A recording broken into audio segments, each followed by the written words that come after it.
For more on that speech, Cheng Li is a director of the Thornton China Center at the Brookings Institution here in Washington.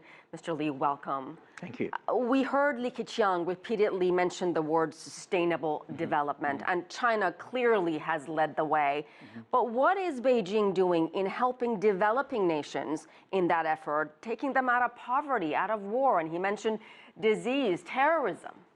Well, from China's perspective, actually it's a long-standing view that the poverty, economic disparity, and the social injustice are the root cause of the tensions, hatred, terrorism, and war. So therefore, to provide a job and economic opportunity is very, very important to change that problem and to try to provide the long-term hope and for the poor people, and therefore you will create a so-called harmonious society. This is Chinese view. They deal with China's own ethnic tensions with Tibet or Xinjiang or other regions in the country in the same way. So improved economic well-being. I think to a certain extent it's a valid point, of course, that China now wants in the global scale to talk about the importance of economic development. China wants to play an important role to provide help. For example, China provided 100 million for the refugee issues and another 300 million for poverty relief. So that's the premier sent a very clear message. Let's talk about that. An additional $300 million to deal with the refugee crisis. That is a tremendous contribution. Well, it is. I mean, previously China talked a lot about that, but compared with some other countries, China actually did not make a financial commitment. But in the recent years, not only this time, last year, President Xi Jinping also made a really big commitment.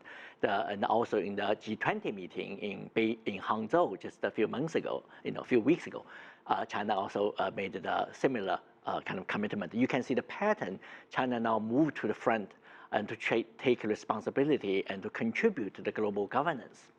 There's lots of conflicts going on around the world, and China is DPRK's closest ally. Sure. Let's talk about the tensions there. DPRK fired its 5th nuclear test a few weeks ago. Talk about China's role and what it can do as a major player here to defuse this crisis. Well, China's role to make sure that the Korean Peninsula remain as nuclear-free, not for North Korea develop a nuclear weapon, is China's vital interest. Certainly, it's important for international community with China's positive role to, along with the United States and Western countries and the international community, to make sure that the North Korea leaders are not going crazy.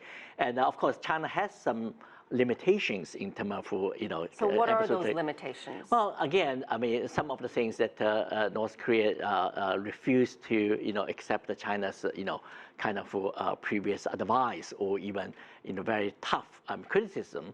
And there's some tensions between North Korea and China, over the past few years. You can say even longer.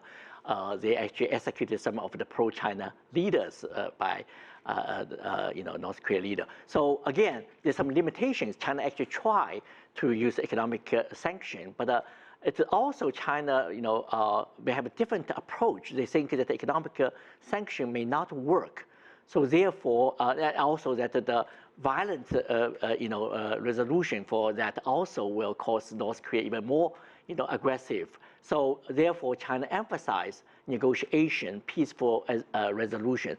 But again, at the same time, Chinese leaders also feel that very angry about the recent tests, and especially when it happened during the G20 meeting in Hangzhou. And so again, China made it very clear, China not just, did not vote, but vote along with the other countries, especially the United States. This is a major topic between Premier Li's, meeting with President Obama.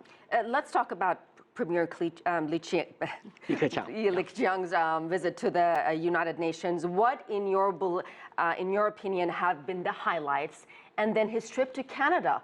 What will be the highlights there? What will be the challenges? Well, it's very interesting to see. Now China become like the advocate for economic liberalization.